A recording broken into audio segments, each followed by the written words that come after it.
votre portrait par Damien Cabrespine. Alors, là je crois qu'il convient de prévenir les enfants. Les images que vous allez voir maintenant peuvent contenir quelques scènes de violence et de douleur. C'est une tornade folle, un volcan en perpétuelle ébullition capable de pulvériser un film, un plateau de télévision ou tout simplement la vie. Qui n'a pas vécu une journée entière avec Benoît Poelvoorde ne peut pas comprendre en fait. C'est un espèce de noyau nucléaire, c'est complètement dingue, on est irradié à son contact. Benoît Poelvoorde. Poule comme une poule et Voorde comme Voorde. En quelques chiffres, c'est 67 films en tant qu'acteur, 2 films en tant que réalisateur, 3 nominations au César, un prix Jean Gabin et un Magritte du meilleur acteur en 2014. Vite.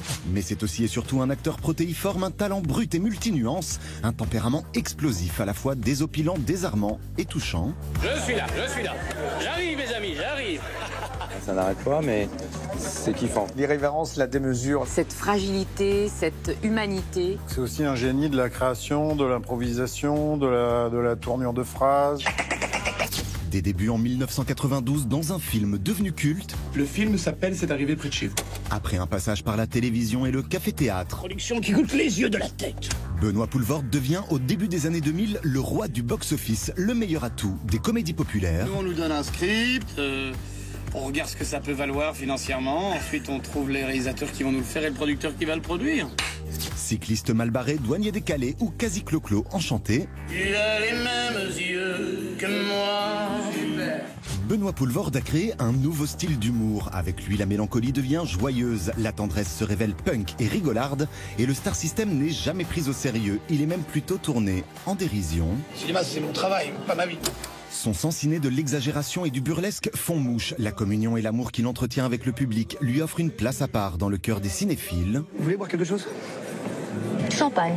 Mais le comique pétaradant sait aussi surprendre. Les grands clowns ne sont étourdissants que s'ils peuvent nous émouvoir. Cœur brisé chez Benoît Jacot et motif anonyme chez Jean-Pierre Améris. Oh non. Benoît Poelvoorde étonne et détonne dans le cinéma d'auteur.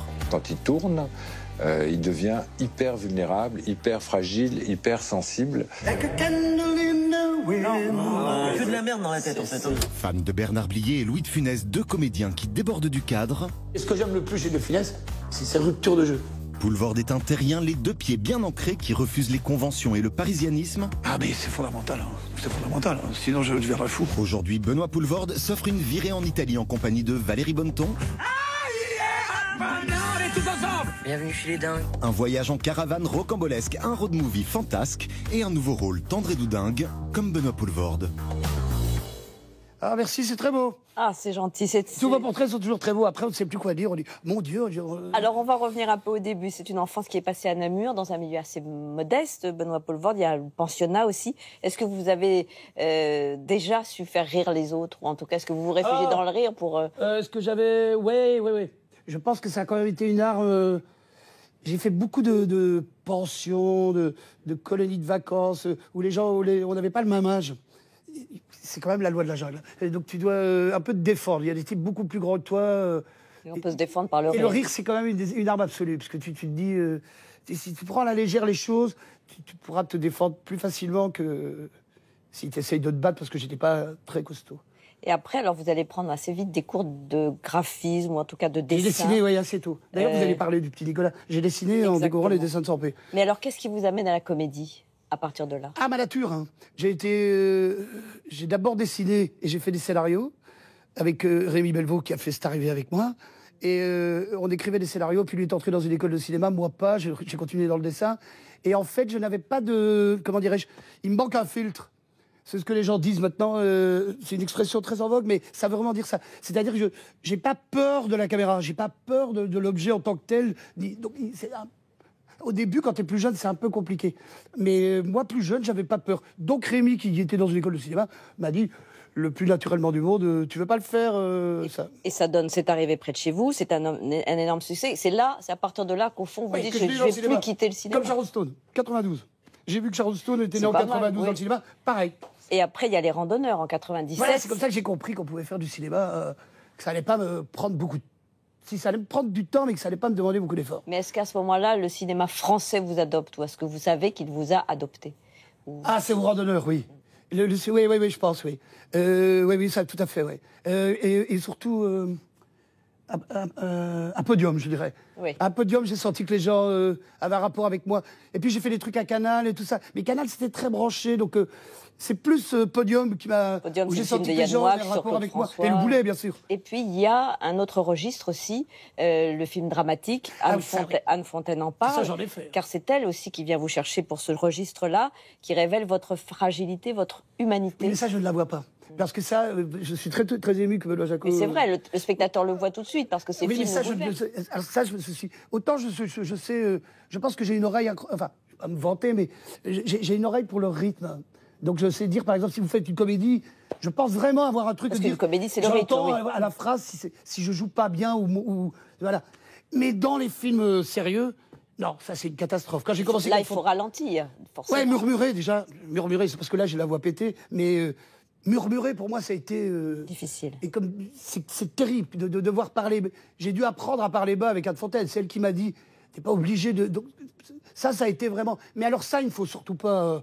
Mais ça vous a révélé aussi, ça vous avait... Oui, mais alors vous ça, êtes- c'est un truc que ça fait tellement partie de vos émotions. Le rire, je pourrais dire entre guillemets que je le contrôle parce que ça me fait rire moi-même. Mais à partir du moment où on entre dans la sensibilité, là, commencer à y réfléchir, c'est comme les gens qui disent je pense que je suis beau comme ça. Et dans votre vie de cinéma, bien sûr qu'il n'est pas toute votre vie, et vous le dites d'ailleurs dans ce portrait, vous avez tourné avec beaucoup de très grands acteurs. Je pense bien sûr à Gérard Depardieu, puis après il y aura Danny Boone, etc. Est-ce qu'il y en a qui vous ont appris des choses, ou des réalisateurs, ou des acteurs qui vous... Ah si, j'ai appris. Mais moi, j'apprends tout le temps. Hein. De toute façon, moi, je suis une éponge. Bah, c'est le cas de le dire. Vous voyez, je transpire beaucoup, ça, c'est autre chose. Mais ceux qui vous ont épaté. Gérard, Valérie, je dis pas c'est parce qu'on a tourné ensemble. Valérie Bonneton, parce que Valérie Bonneton serait presque mon équivalent féminin. Et j'adore les gens qui sont capables de monter très haut dans les tours et qui en même temps savent faire des ruptures de jeu. Vous allez me dire que c'est un peu technique, mais et en même temps rester grave. Donc vous pouvez monter dans les tours. Et Gérard m'a beaucoup appris. Mais tous les acteurs, à part les cons qui partagent pas, mais vous savez assez vite, quoi. Alors là, vous êtes effectivement avec Valérie Bonneton dans Venise n'est pas en Italie, d'Ivan Calberac. Alors c'est l'histoire d'une famille, les Chamodo. Les Chamodo, impossible, c'est pas un Chamodo. Vous en êtes le père, c'est une famille assez fantasque. Fantasque, c'est qui le mot vit dans juste. une caravane. Singulière, pas des beaufs, parce que souvent on dit des beaufs, je dis ça ne veut rien dire, beauf. Une famille différente. Voilà, elle vit différente. petit Voilà, boulot- ça, je suis d'accord. Elle a des petits boulots, elle se débrouille, et puis elle décide, enfin le père et la mère, décident d'accompagner leur fils, qui veut lui partir, pour une raison qu'on ne va pas complètement révéler, à Venise. On regarde la bande-annonce. Si ça te tente, je fais un concert classique au début des vacances. Carrément, c'est où? En Italie, à Venise. J'aimerais trop y aller. J'ai une bien meilleure idée. On va y aller tous ensemble à Venise. T'es sérieux? Avec notre caravane. On est tous ensemble. Bienvenue chez les dingues. Le moteur est en surchauffe à cause de la caravane. Ah bah ça va pas, on va cuire comme des beignets là. C'est un garagiste qui m'a donné ce truc-là. Il faut mettre le chauffage à fond et ça fait refroidir le moteur. N'importe quoi. Calme-toi. Tout va bien.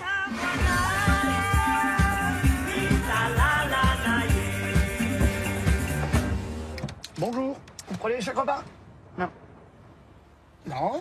J'adore cette phrase. Non. C'est-à-dire, Chamodo, c'est exactement ça. Il essaye. Bon, on lui dit non. Il n'y a pas de problème.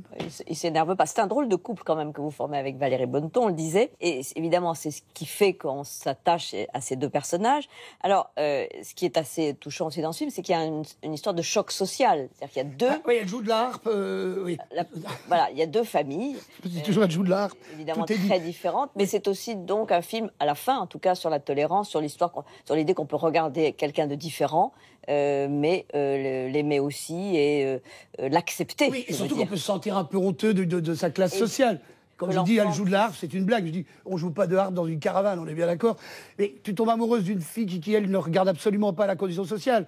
Donc, mais toi, tu te sens moche dans une caravane.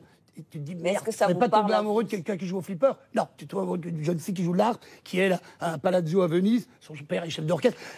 T'as aucune chance, normalement. Et malheureusement, tes parents veulent bien t'y conduire si on part dans la caravane tous ensemble. Tu te tapes, entre guillemets, j'aime bien ce petit geste-là, un peu la honte. Mais Et est-ce donc, que ça vous... tu tapes un peu la honte et le parent ne doute de rien. Je vous ai encore interrompu, pardonnez-moi. Non, mais est-ce que ça a évoqué quelque chose pour vous, ça, Benoît Poelvoorde? Est-ce que moi, je me suis tapé la honte? De votre enfance, de votre... Non, on m'a déjà demandé, parce que comme je viens d'un milieu assez... Mais vous savez, il y a une phrase de Julius Bocard qui dit « Il n'y a que les riches qui se vantent d'avoir été pauvres ». Donc je ne vais pas parler de... Donc je suis assez d'accord avec ça. Si j'expliquais, est-ce que moi je me suis cogné la honte? Et quand vous regardez aujourd'hui votre carrière, vous avez été juré à Cannes, c'est quelque chose d'extraordinaire. Je me suis mal conduit. Mais enfin, vous étiez dans l'antre du cinéma. Moi, on reconnaît tout de suite que je suis un pouilleux. Mais à tous les coups, j'ai beau essayer. Je vous assure que j'ai tout essayé. Oui, je m'en fiche. Mais au début, j'ai essayé. Sincèrement, j'ai essayé de manger... Non. C'est dans mes gènes, c'est dans mes gènes. C'est comme Fitzgerald. Si vous regardez bien, mais Gatsby Magnifique, c'est quoi? Si c'est le livre d'un type qui... Tu te dis, il n'y a rien à faire, ils le sentent. Tu t'es né pauvre, t'es pauvre. J'aurais beau avoir l'argent. C'est pour ça que je dis toujours, nous les acteurs, en tout cas, moi, je suis un parvenu. Mais même si on n'a pas les codes, on réussit. Parce que j'ai le temps de dépenser l'argent. Parce que les acteurs, ils ont le temps de dépenser leur fric. Alors que vous voyez des PDG, vous voyez des chefs d'entreprise, vous voyez je ne sais pas, prenez même un président, prenez des hommes. Quand dépensent-ils leur argent? Parce qu'ils gagnent énormément d'argent. Je dis, mais quand? Puisqu'ils travaillent tout le temps. Alors qu'un acteur, ah bah, il est là, puis lui, c'est pour ça qu'on a des bagnoles. Les footballeurs, pareil, ils jouent une fois le soir. Allez, on peut te claquer. C'est ce qu'on appelle un parvenu. Et donc, quand on nous assoit dans un repas, on dit, regarde-le, il s'est trompé de couvert. Au début, j'avais la trouille. Ça ne vous empêche pas d'être recherché par les réalisateurs, évidemment, et de faire votre métier. Non, parce que je peux apprendre à mettre le couvert du bon côté. Voilà.